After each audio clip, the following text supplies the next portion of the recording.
यहाँ के रास्ते चलते चलते आपको भ्रमित करने लगेंगे। यहाँ की जमीन पर आकर आपको तंत्र मंत्र की अनुभूति होगी। खेत खलिहानों के बीच छोटे छोटे पहाड़ चुंबक की तरह खींचने लगेंगे।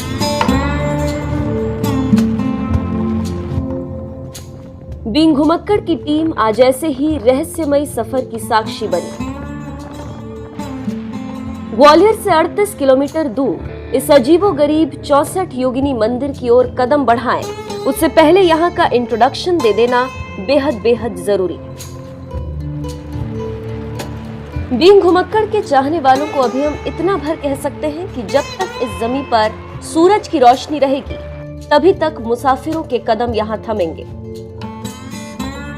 सूर्यास्त के बाद यहाँ आना सख्त मना है और अगर कोई अंधेरे में यहाँ पहुंचा तो अपनी सुरक्षा का खुद जिम्मेदार होगा। अगर आपको रहस्य, रोमांच और तंत्र मंत्र की कहानियों को साक्षात देखना है तो आज बींग घुमक्कड़ की टीम के साथ चलिए बीहड़ में बसे दूर उस पहाड़ी पर बना है 64 योगिनी मंदिर। सबसे पहले मैं आपको बता दूं कि आज पहली बार किसी सफ़र पे जाने से मुझे डर लग रहा है, तो आप भी अपने रिस्क पर चलिएगा। 64 योगिनी मंदिर में अंधेरे के बाद जाना सख्त मना है। कहते हैं 64 योगिनी मंदिर में अंधेरे के बाद तंत्र मंत्र की क्रियाएं होती हैं। स्थानीय लोग कहते हैं कि इसी मंदिर को तंत्र मंत्र की यूनिवर्सिटी के नाम से जाना जाता था।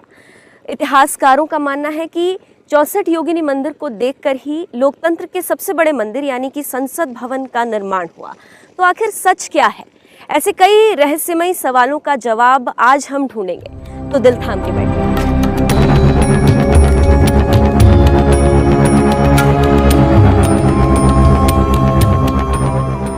जी हाँ, आज हम हैं विस्मृत कर देने वाले 64 योगिनी मंदिर की यात्रा पर।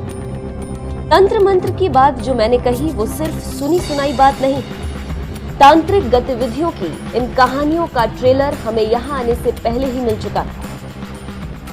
यहाँ से मितावली प्योर 3 किलोमीटर है, यानी 2 मील की दूरी पे यहाँ से मितावली है, 2 मील की दूरी पे यहाँ से वटेश्वर है, 3 मील की दूरी पे यहाँ से नरेश्वर है। जहाँ वो नरेश्वर वो जगह जहाँ रावण ने तपस्या करके और अपने सर काट के जो हवन किया था और शिव जी से वरदान लिया था। ये पूरा का पूरा हमारा तांत्रिक क्षेत्र है। तो ये हमारा जो मितावली था ये तांत्रिक विश्वविद्यालय था, पढ़ावली हमारा तांत्रिक विश्वविद्यालय था। ये भी तंत्रसानी है, इन्हीं को रावण ले गया था। शनिचरा मंदिर के पुजारी की सलाह के बाद ही हमने मितावली के 64 योगिनी मंदिर की ओर कदम बढ़ाए, लेकिन मंदिर के बाहर पहुंचते ही हमारे कदम खुद ब खुद थम गए, क्योंकि सामने खड़े थे शिव के वाहन नंदी जी महाराज। पहाड़ी पर बसे इस मंदिर के बाहर करीब 5 फीट ऊंची एक ही पत्थर से तराशी नंदी की मूर्ति हैरत में डाल देती। 64 योगिनी मंदिर की सीढ़ियां यहाँ से स्टार्ट हो रही हैं, जिसकी अब चढ़ाई करेंगे हम। और यहाँ पे ये आप देख रहे हैं नंदी की मूर्ति बनी हुई है। ये बहुत ही इम्पोर्टेंट चीज़ इसलिए है, मैं आपको पहले ये दिखा देती हूँ कि ये सिंगल पत्थर पे बनी मूर्ति है। और क्योंकि ये शिव मंदिर है 64 योगिनी मंदिर, तो नंदी की मूर्ति बिल्कुल एंट्रेंस पे यहाँ पे बनाई गई है। अब यहाँ से हम चढ़ाई स्टार्ट करेंगे और मंदिर के अंदर जाएंगे।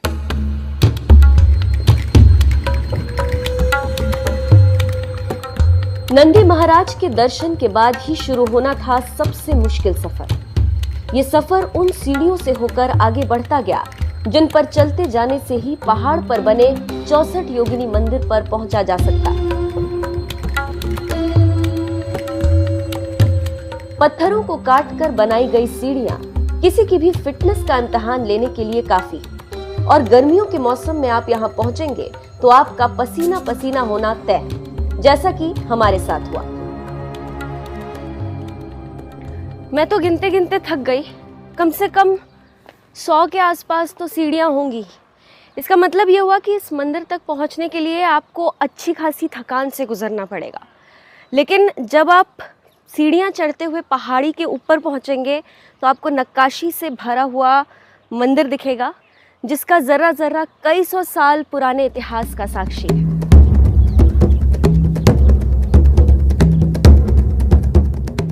सीढ़ियों के इम्तिहान में पास होने के बाद 100 फीट ऊंचे पहाड़ पर पहुंचे तो चौंक पड़े। सामने एक अद्भुत, असामान्य, अकल्पनीय, एक दो नहीं पूरे 64 कमरों वाला गोलाकार मंदिर था, वो भी हर कमरे में एक शिवलिंग के साथ। बींग घुमक्कड़ की पूरी टीम ने एक एक कमरे के अंदर जाकर बारीकी से तफ्तीश की। हर मंदिर की नक्काशी करीब करीब एक जैसी थी। यहाँ का हर कमरा कुछ कहता है, हर कक्ष एक जैसा दिखता है। इस दीवार पे बनी जो नक्काशी आप देख रहे हैं वो भी एक जैसी ही है। हर कक्ष में एक शिवलिंग है। कभी इन शिवलिंगों के साथ एक एक योगिनी भी हुआ करती थी, लेकिन कुछ मूर्तियां चोरी हो जाने के बाद सरकार ने इन मूर्तियों को बीहड़ के डाकुओं से बचाने के लिए सुरक्षित किसी संग्रहालय में रख दिया है। तो अब इस मंदिर में शिवलिंगों और खाली दीवारों के अलावा और कुछ भी नहीं।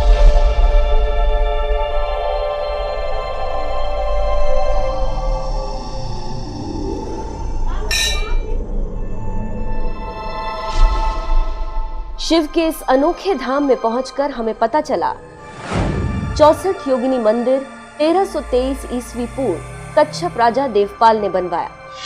तब शिव के साथ साथ योगिनियों की भी मूर्तियां यहाँ विराजमान हुआ करती थी। राजा महाराजा इस मंदिर का इस्तेमाल तांत्रिक अनुष्ठानों को पूरा करने और अपने अंदर की कुंडलिनियों को जागृत करने के लिए किया करते थे। दूर दूर तक ये क्षेत्र तांत्रिक विश्वविद्यालय के नाम से प्रसिद्ध हो चुका था। स्थानीय लोग दावा करते हैं कि आज भी अमावस्या की रात दूर दूर से तांत्रिक और अघोरी तंत्र साधना के लिए यहाँ आते हैं। इस मंदिर में आने से पहले यहाँ के स्थानीय लोगों से मैंने बात की तो पता चला कि रात होते ही इस मंदिर के अंदर तांत्रिक क्रियाएं शुरू हो जाती हैं। वैसे तो अक्सर सूरज ढलते ही लोग तंत्र मंत्र के दम पर अपने आराध्य शिव को खुश करने की कोशिश करते हैं, अपनी 64 योगिनियों को जागृत करने की कोशिश करते हैं, लेकिन स्थानीय लोगों का मानना है कि अमावस की रात को यहाँ हैरतअंगेज नज़ारा दिखता है। अघोरियों के साथ साथ विदेशी भी मंदिर के अंदर तांत्रिक क्रियाएं करते नजर आते हैं।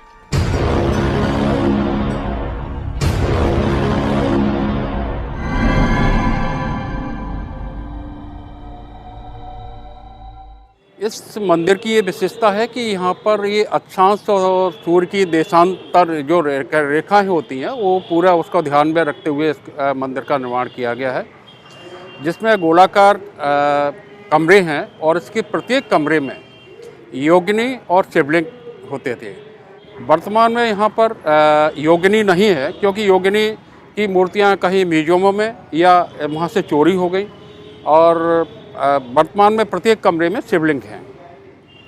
इस मंदिर का जब गोलाकार में इसके गलियारे में जब घूमते हैं तो अभी भी तंत्र का इतना प्रभाव है कि कितना भी लंबा व्यक्ति हो, कितना भी छोटा व्यक्ति हो, जब कमरे के से बाहर जाता है तो गलियारे में परिक्रमा, जो प्रदक्षिणा बोलते हैं इसको, जो प्रदक्षिणा में जब जाता है तो झुक के ही जाता है।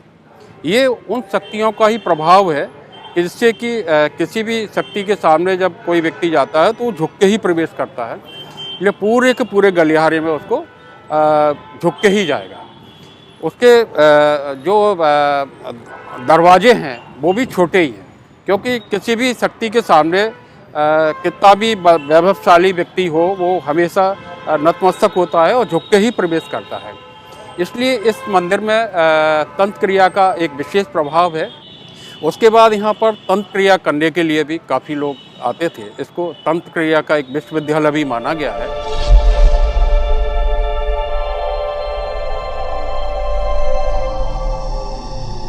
खुद आर्कियोलॉजिकल डिपार्टमेंट यहाँ तंत्र क्रियाएं होने की बात को मानता है, लेकिन मंदिर के दर्शन को पहुंचने वाले लोग ऐसी बातों को निराधार मानते।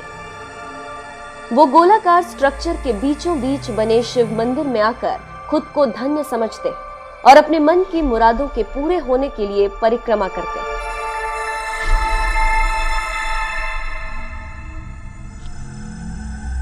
आपको ये जानकर हैरानी होगी कि यहाँ हर कक्ष में एक एक ही शिवलिंग, जबकि गर्भगृह में मौजूद एक साथ दो दो शिवलिंग मंदिर के रहस्य को और ज्यादा बढ़ा देते हैं। मैंने 64 योगिनी मंदिर का हर कोना देखा। हर कक्ष का मुआयना करने के बाद मुझे यहाँ हर कक्ष में एक एक शिवलिंग ही दिखा। लेकिन जैसे ही मैं मंदिर के गर्भगृह में पहुंची तो यहाँ पर मुझे एक साथ दो दो शिवलिंग दिखे। आप खुद देख सकते हैं कि एक बड़ा शिवलिंग है और दूसरा छोटा शिवलिंग बना हुआ है साथ ही में इसके। इससे पहले मैंने किसी मंदिर में आज तक दो शिवलिंग साथ में नहीं देखे। मुझे यकीन है कि आपने भी नहीं देखे होंगे। तो आखिर कई सौ साल पहले बने इन दो शिवलिंगों का साथ में बनना क्या दर्शाता है?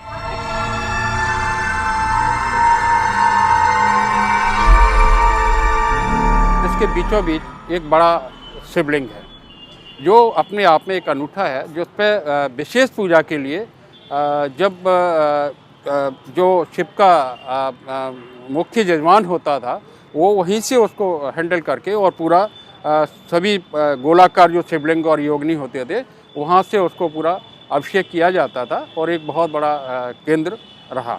मुख्य गर्भगृह है वो एक्चुअली क्या था, जो दो शिवलिंग होते हैं वो एक विशेष पूजा मतलब कोई भी जैसे अपन तंत्र क्रिया या कोई भी कार्य करते हैं उसके लिए एक विशेष पूजा की जाती है। उसके लिए उसमें जो अपना शिवलिंग की पूजा में एक वो आता है, उसके लिए वहाँ उसमें जो उसका शिवलिंग का मंडप है उसमें दो शिवलिंग रखे हुए हैं। यही इसका महत्व है।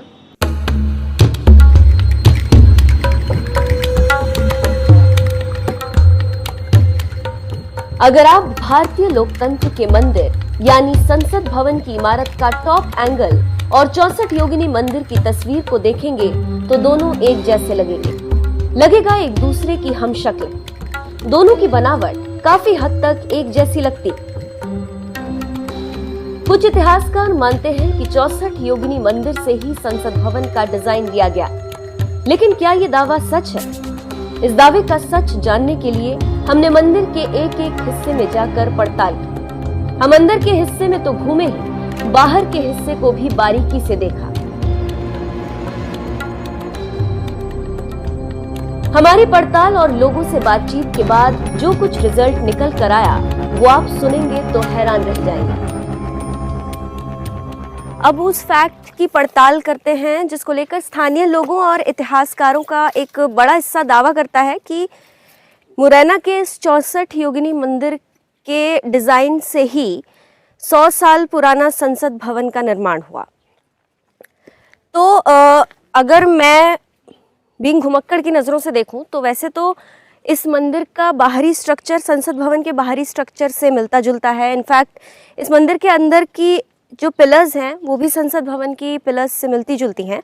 लेकिन इस बात का उल्लेख संसद भवन की किसी भी वेबसाइट पर या किसी भी किताब में इस बात का जिक्र नहीं किया गया है कि ब्रिटिश आर्किटेक्ट एडवर्ड लुटियंस ने 64 योगिनी मंदिर के डिज़ाइन से इंस्पायर होकर संसद भवन का निर्माण किया।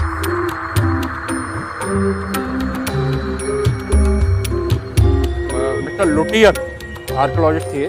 जब वो अपने लुटियन यहाँ पर आए और उसको उन्होंने देखा कि यहाँ पर बहुत अच्छा ये मॉन्यूमेंट है, इस चीज़ को लेके उन्होंने जब दिल्ली में जब उस समय आधारशिला इसकी संसद भवन की रखी जा रही थी तो उनको यहाँ का कुछ ये समझ में आया नक्शा, तो उन्होंने उसी तर्ज पर दिल्ली में संसद भवन का निर्माण किया गया है।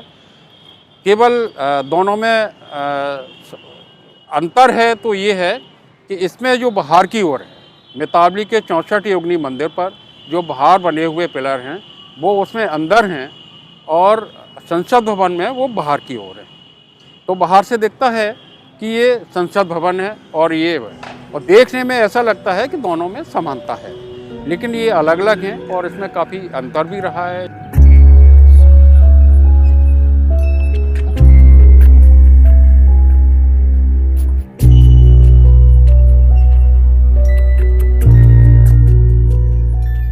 चौसठ योगिनी मंदिर की यात्रा में हमारे कई डाउट्स क्लियर हो गए। हमने एक सच्ची तस्वीर दर्शकों के सामने रखी। आप भी इस मंदिर के दर्शन को जा सकते हैं और भारत के वृहद इतिहास से रूबरू हो सकते हैं। बस हमारी इतनी एडवाइस है कि अगर आप प्रचंड गर्मी का मौसम अवॉइड कर सकें तो बेहतर होगा। वैसे इतना बता दूं कि मितावली से सबसे निकट का हवाई अड्डा ग्वालियर, जो यहाँ से करीब 30 किलोमीटर दूर है। मितावली से सबसे नजदीक का रेलवे स्टेशन गोहद है, जिसकी मितावली से दूरी भी करीब 30 किलोमीटर है। मुरैना और ग्वालियर से मितावली बस सर्विस के जरिए जुड़ा हुआ है। मुरैना से बस द्वारा यहाँ की दूरी करीब 30 किलोमीटर और ग्वालियर से करीब 38 किलोमीटर है। आपको एक और चौंकाने वाली बात बता दूं, देश में एक नहीं बल्कि 4 64 योगिनी मंदिर हैं, 2 उड़ीसा में जबकि 2 मध्य प्रदेश में। तो आज मैं मुरैना के 64 योगिनी मंदिर आपको यहाँ का रहस्य बताने के लिए लेकर आई हूँ। दूसरा मध्य प्रदेश का 64 योगिनी मंदिर जबलपुर में। मैं आपको प्रॉमिस करती हूँ बाकी के 3 मंदिरों के सफ़र पर भी आपको जल्दी लेकर चलूँगी। तब तक के लिए अगर आपको वीडियो पसंद आई हो तो इस वीडियो को लाइक और शेयर करना बिल्कुल मत भूलिएगा।